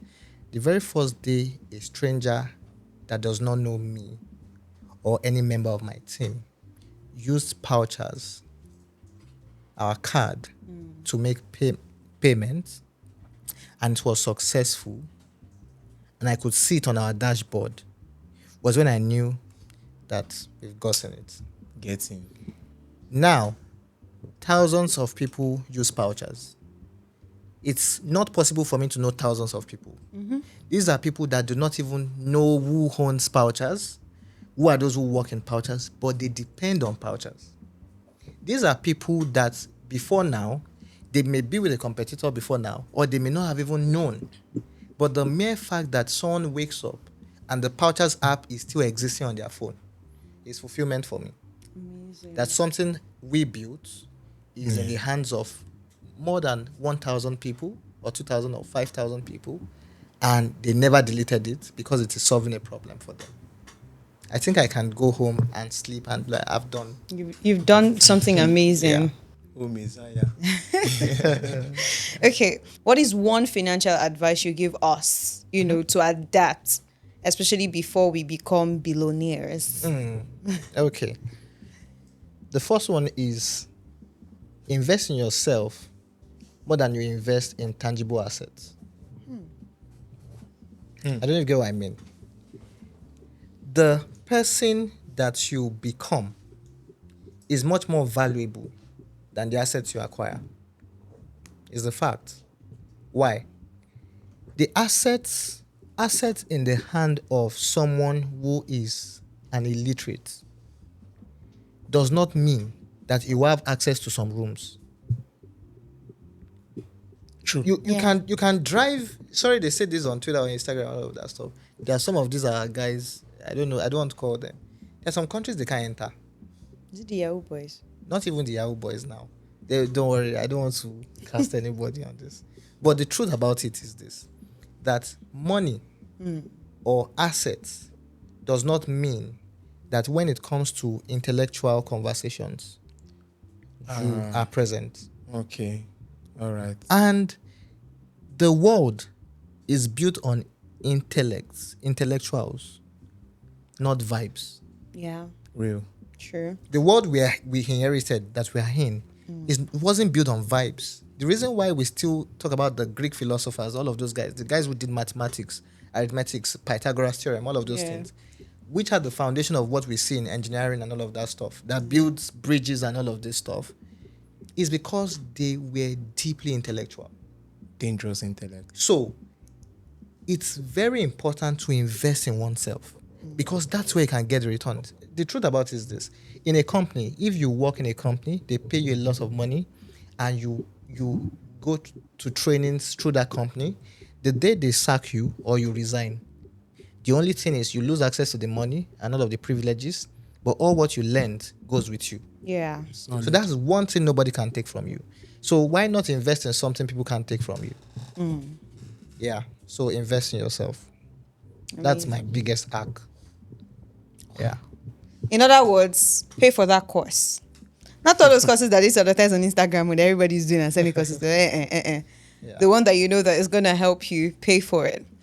Yeah. Okay, so as we wrap up this, let's talk about the app itself. Okay. What is one feature that you would tell anybody to use if they open the Pouchers app? Like, they only have the chance to use one feature. What is that one feature that you say, this is a must, you must use this if you open the Pouchers app? I don't want to be biased with all the features we have on Pouchers. If there's a way for everybody to use everything we've built, it would be amazing because we did a lot of research. We did a lot. But if there's one feature that till today I'm still proud of, I'll tell you it's the virtual card. And I'll tell you why. It has a lot of use cases. A lot. The virtual card, the world is becoming cardless, Yeah. right? It means that contactless payment systems are what you see. Yeah.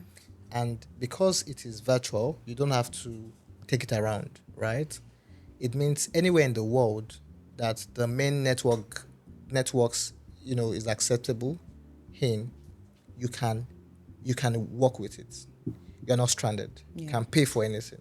So the virtual card, right, is one, because there's also the place of a lot of innovation that can still happen on that card. So we are always, testing. We've got a lot of feature enhancement on that particular feature that's not live. We also have a number of features that are not live that we've been working with. I have access to them, right? But, you don't have access to them. Yet. Very soon you have access to it. Yeah. So But the virtual card is one. yeah, you took me to my next question, which was going to be, what is Pouchers excited for? What is coming next? Yeah. Because Yeah. Okay. So in the coming days, our foreign account system will be live, Oh, really? which means any Nigerian, any global Nigerian can have a US bank account, an European bank account, a pounds account, GBP account, right from their phone. so you can be in Nigeria and have any of those Yeah. accounts. Yeah. Congratulations to us. The first step to Japa is already activated. Congratulations. Yeah. Somebody say good news. You don't know where Good they do that. news. This is in church now. Where they want to announce and say testimony. good news, and you're right. It says "Iroyin rere." That's how they do it in your church. I didn't know. But the big news. We're going to be giving away the sum of 300,000 naira. And you have a chance to be part of our 30 lucky winners. Here's how to get started. So first of all, go to pouchers_IO. Follow them. No. Have you done that? Okay, we're back. Now tag 3 friends to do the same. They must follow pouchers_IO as well. Then you can migrate to your App Store or your Play Store and download the Pouchers app using the referral code WHOTPOD. So that's WHOTPOD. Don't write cast there. WHOTPOD. Now we have another bonus for you. The first 100 people to sign up using our referral code WHATPOD on the Pouchers app have the chance to get a free $1 virtual card. Like, you don't have to pay for it. Do you know how good that is? All you have to do is follow the steps I mentioned earlier. Make sure that you're following Pouchers, because let me tell you something. We will check it. 10,000 naira for 30 people. If you know you want to be among these people, please follow all the steps that Naomi have said. And just in case you think we are giving you vibes and inshallah, a word for them, sir. 300K up for grabs and 100 free virtual cards. Don't miss this opportunity. We're not bluffing. You don't see the type outside. How much is dollar card in Zenith Bank and not the other banks? Know what you are doing. Sign up right now. Follow the steps Naomi said, and we'll be picking in the comment section. And just in case you were thinking about doing a Nigerian thing and boycotting, how do you get your money? Your money is going to be credited into your Pouchers account. So there's no dodging it. Download Pouchers now and get started in this giveaway. Chop chop, you have 1 week. I will join you guys. So I'll be in the comment section, guys. Now let's take a step further into the topic of the day, because this is a money-centric episode, and I'm sure you have learned a thing or two. Now, is money still real? This question comes from a lot of people on the internet questioning the fact that cryptocurrency is coming in, the internet is having interference with money, and sometimes I feel like, what if the internet just dies? What if I wake up tomorrow morning and internet does not exist? Or what if I wake up tomorrow morning and then inside my Pouchers app, everything just reads 0? Ow. Or I go into my Ow. Zenith, everything's just 0, and somebody just says, oh, sorry, everything on the internet, every record, every database, down. Cleared. How much do you have that you know will be cleared? My 4,200. 4,200. My 4,200. Yeah, so this has been a question on the minds of people, and I would like us to delve deeper into all of that. Now, a tweet by Manta says, interestingly, OPay has more users than GTCO and Zenith Bank individually, and is roughly on par with UBA's customer base. And this is stemming from a place where people believe that there is a trust for traditional banks over fintech apps. a very big problem and a very big fear gap that we need to actually bridge with something really, really solid right now. And that's the problem that's come up on the pod. So the reason why OPay has more users on the surface, I think, is because of ease. But I don't have OPay. I don't have PalmPay. I don't have any of those things. Okay. Because somehow I have a gigantic distrust for them. Like, the distrust is so fat, you can't convince me. If you want to bribe me to open any account on like those apps, the bribe has to be worth it, because I just somehow have a strong mistrust for them. I don't know where it stemmed from. It was probably one of those things that I heard over time, and and it just stayed in the back of my head. I can't pinpoint it exactly, but I just know that I don't have that level of trust that a lot of people around me seem to have. You know, that you are putting a good amount of money in these apps. Now, this is not to slander any of them, because I've not heard any personal experience from these people. But I just feel like one day something can happen and I am going to be there to laugh. And I feel like I'm waiting for that day. That's how I see it. 99 days for the thief, 1 day for For the owner. Jonah, bam. Yeah, so it's important to know that there's no absolute anywhere. So you cannot say that there'll be no time whatsoever where there could be a glitch, system glitch in the world, right? Or there's a form of outage in the world. But one thing fintechs have been able to do well is the ease of access. Sure. Yeah. Ease of access does not only talk about the user experience, the user interface, it also talks about timely support. I don't know if you've tried to reach the support team of one of these banks. It do be hard. Yeah, it's not a walk in the park. And it means that if something happened to your money, you were pretty much going to go through a long process to be able to get it. True. Yeah. But with fintechs, right, you are able to cut multiple orders and get straight to the people who handle it.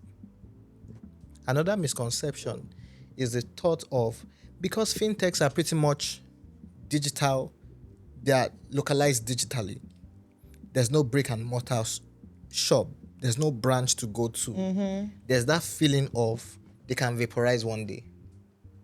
And this is actually fed by these Ponzi schemes.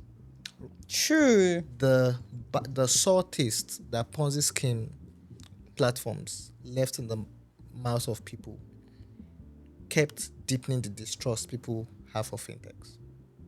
That they would say, oh, if I put so much money there, one day they'll just fold up. But there are systems that the government has put in place, like the NDIC, Yeah. Deposit Insurance Commission, where with a reputable company, your funds must be insured. Which means even, Heritage Bank folded up, right? And people were able to get their funds back up to the tune of 5 million, right? Which means that for fintech products, they need to be NDIC certified. Which means that their funds to the tune of 5 million is Insured. safe. So in the case of liquidation where the company wants to fold up, which can happen, right? Your money is not missing. You get it back. So we are in a high trust society. Nigeria, for you to do anything well, even if you package it well, they must trust it. If someone is not saying something good about it, be very certain that someone else may not pick it up. True. The reason why the Ponzi guys kept expanding was because of word of mouth referrals. Yeah. So, and that was what made it look like, even though I know that there's a chance for this thing to fold up, I'm still going to risk it. Right? So, I would say that fintechs, they are not here to pretty much, say that, oh, let us cut over the banks, there'll be no more banks. No, they are here to bridge what the banks cannot do. That's what they are here to solve. So, there's a need they are meeting, right? And that need is present, is existing. It needs to be met. I won't be happy if my money is stuck somewhere and I can't reach a support person. I have to go to the bank, right? Can't I just sit down in my house and resolve the issue on my phone? Or cases where they bounce you from bank to bank. They say, oh, go to the other bank. Oh, go to the other bank. And then somehow your money is missing in transit. I've experienced that a few times and it's very annoying. But with fintechs, I've seen that if the network is bad, they will even tell you that the transaction won't go through from the get-go. So you already know that there is no point to risking it. So, I see that. And innovation. Fintechs are pretty much startups. They come from startups. So they have the startup mentality. What that tells you is that startups are nimble and fast. It means they innovate quickly. Yeah. So innovation tells you, like I said before, innovation means you are solving a problem in a smart way. So it means that fintechs are able to solve problems that people have faster than banks can solve it. Sure.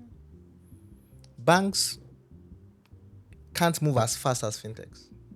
They may have the money, they may have the regulation, they may have all of the investments and assets, but fintechs are able to move quickly because of their nature.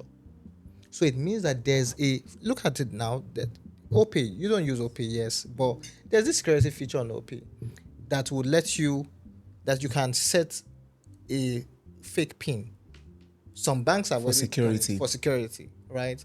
And when you put in that PIN, it knows that you are being attacked or something like that. Yeah, you're right? under duress. You're under duress to transfer. So some of them will tell you that you can change your balance. These are little things that the bank will tell you that does it move the needle? They don't really matter in their own books. It's about the money, sorry to say, that how does this add to our revenue? And then it gets thrown out. But innovation is at the heart of fintechs because they are startups. So if you want to see your money thrive in ways you cannot imagine, fintechs is the place. But at the same time, there's always a note of caution. Don't expose yourself. Don't overexpose yourself. It's very important. It makes no sense to keep hundreds of millions in a fintech app that you do not know their history. There's no face, there's nothing. You keep 100 million. Even the ones that have face, they wind up sometimes. So that level of trust, it's money, hard-earned money. It's easier to have with banks because you can trace it. You can come to the bank branch, can take them to court. But because we don't have all of those physical addresses, we have a physical office and all of that, but we operate a digital platform, right? Yeah. And our support is there to help you with anything that happens. And Pouchers is not planning to carry your money. No, we are not going to carry your money. We are people of integrity. So that's one thing we would not do, right? So to a large extent, I think fintechs have the advantage and banks are copying a lot from fintechs. Surprisingly. Yeah. Now, I need to also let you know that banks actually have fintech subsidiaries. That's not a surprise. They have fintech subsidiaries. You'll be surprised. The money they are moving, the revenue they are making. Why do they have it? If they feel like, we are fine with all, it's because there is the appeal of fintech. And there are problems fintechs are solving that banks cannot solve. Yeah. So you may be using, I don't want to mention names, you may be using an app and be like, I'm just a fintech, I'm not using a bank. You are using a bank. Like, I'm using a bank, I'm not using a fintech, it's powered by a fintech infrastructure. There's a kind of feeling, vibe that Ope Pampe evokes that makes it feel like they are not as structured as you want. Yeah. For instance, I have an OP account, right? Why?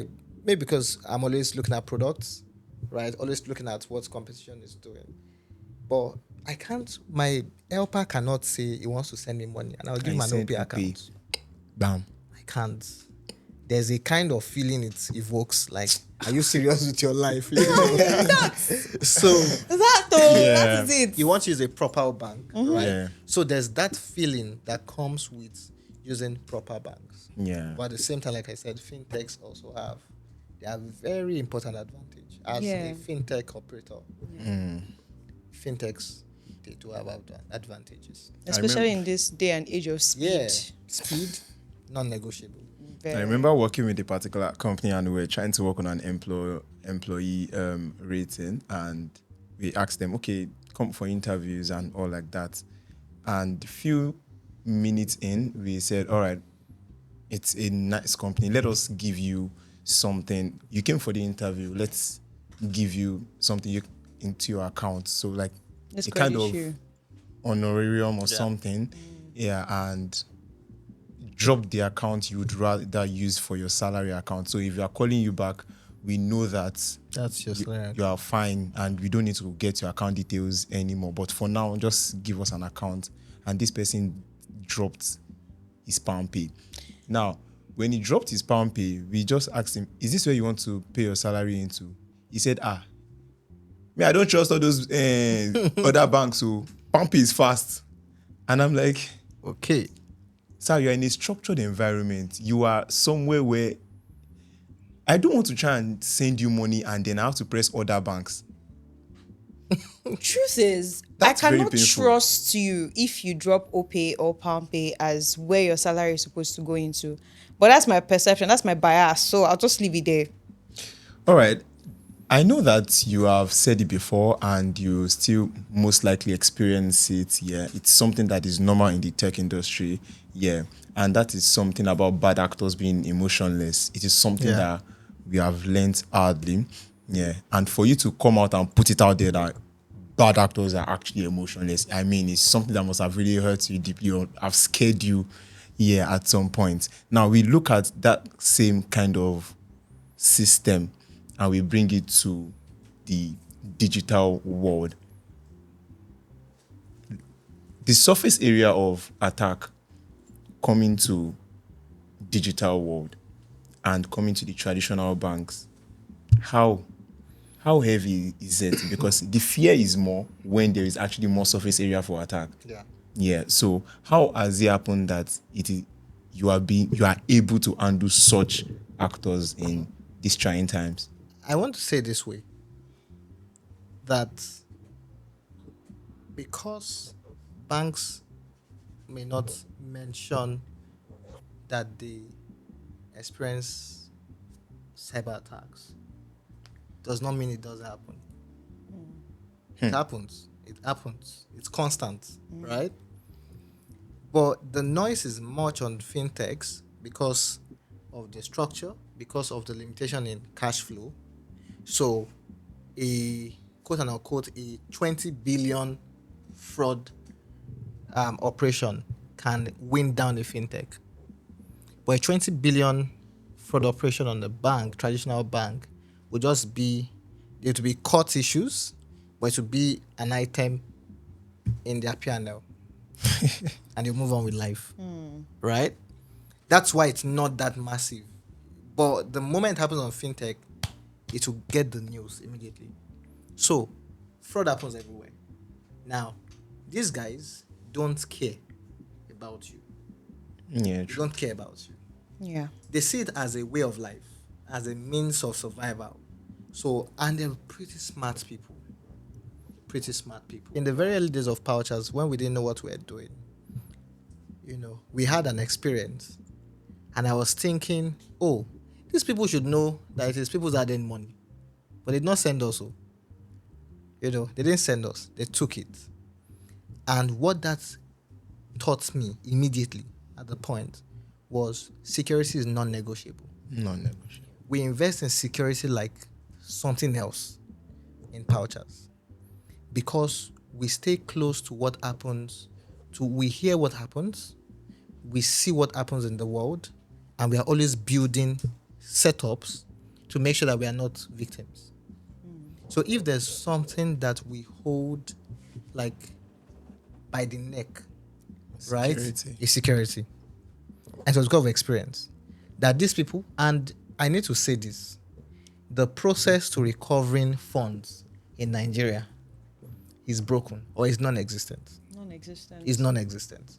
You can lose money today, and you'll be looked for you to get court order is problem. Getting the court order, the money you spend, right, to get that court order to go somewhere is there. It may even be more than the money you lost. And then when you recover the money, when they you won't recover it, collect. we need people that would, I don't think I can build it, but we need people who build it. We should build that whole workflow of making sure that funds are recoverable in Nigeria. It's important. Crazy. Now, I'll ask this question. What's the craziest amount of money you've heard somebody get defrauded of from maybe a Ponzi scheme?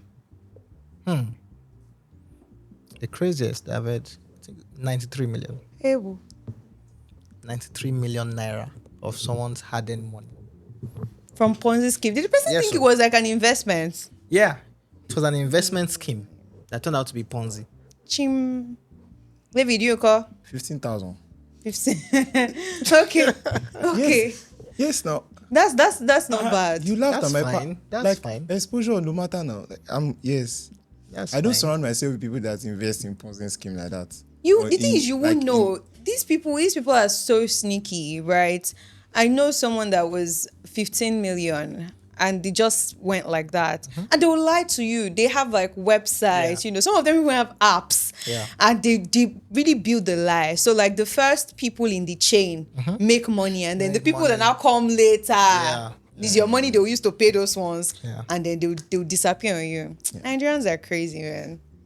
It's not just Nigerians. There are some Ponzi schemes that Are from- international. Yeah. So it's just that Nigerians, we are pretty much like the ones they normally used to deny flog, in the sense that we are most times we are the scapegoats. Yes. But I can tell you that there are other countries that they are crazier than Nigeria. Crazier than Nigeria. So you guys have heard, right? Every single advice that has come from this big round table to you has come from the horse's mouth, the CEO of Pouchers. So you will not say that it is David and Spike that are always giving you bad advice or giving you good advice. Today, we have decided to give you the best of the best advices when it comes to your life, your career, fintechs. And please believe whatever he says. They are not bad advices. You guys, please make sure you like, share, and subscribe. And, share this video, share this link to your babe and your babe's babe, because you are not the main babe. It's not me. It's just what life says. Thank you very much, sir, for joining us on this episode. We appreciate you. We're Thank so you grateful. I am honored. Having me. Thank you so much. Thank Yeah. you Thank you. for withholding, for abounding, and for giving. As well. Okay. Yeah. As to give special thanks, I would also like to appreciate everybody that made this work. So I'd appreciate the Pouchers team behind the scenes, because it's not just him, it's the entirety of, or almost the entirety of the people that make up Pouchers. So big ups to you guys. You're doing an amazing job with this service. And I would especially like to thank each member of the WHOT Podcast team. I'll start with our scriptwriter, Tamilore Aboluwari. You're amazing. Thank you for giving us the material to work with. Then our brand strategist, Mirabel Ayanwu. Amazing babe. Top babe for real. Our director of photography and editor, Ezekiel Bale. I'm not going to give you a nickname today, but we love you. Then our project director and editor, Ayomide Cephas, a.k.a. Big Stone, a.k.a. Big Peter. He's going to break my head for that. Our post-production manager and editor, Taiwo Ololade.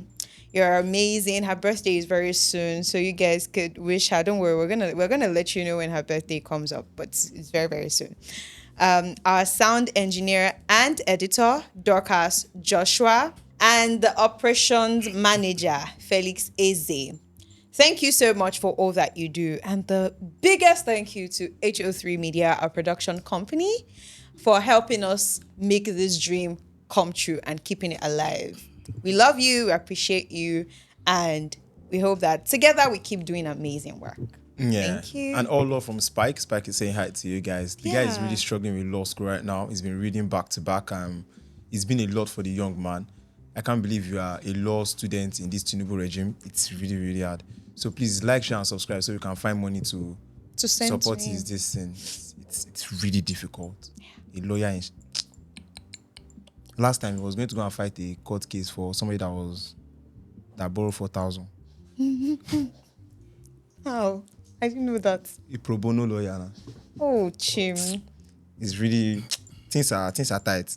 Settings. But yeah, he says all love to you guys. He's going to make sure he comes back for you guys to show you all the love and all the energy he has saved for you guys. We love you. Thank you very much. And cheers to Nutri Milk. Make sure you take a bottle of Nutri Milk. You can tag me whenever you take it and I can send you some cash. You know, I do give away for a living. I'm investing in you so that I can invest in me. Sharp. Bye, guys.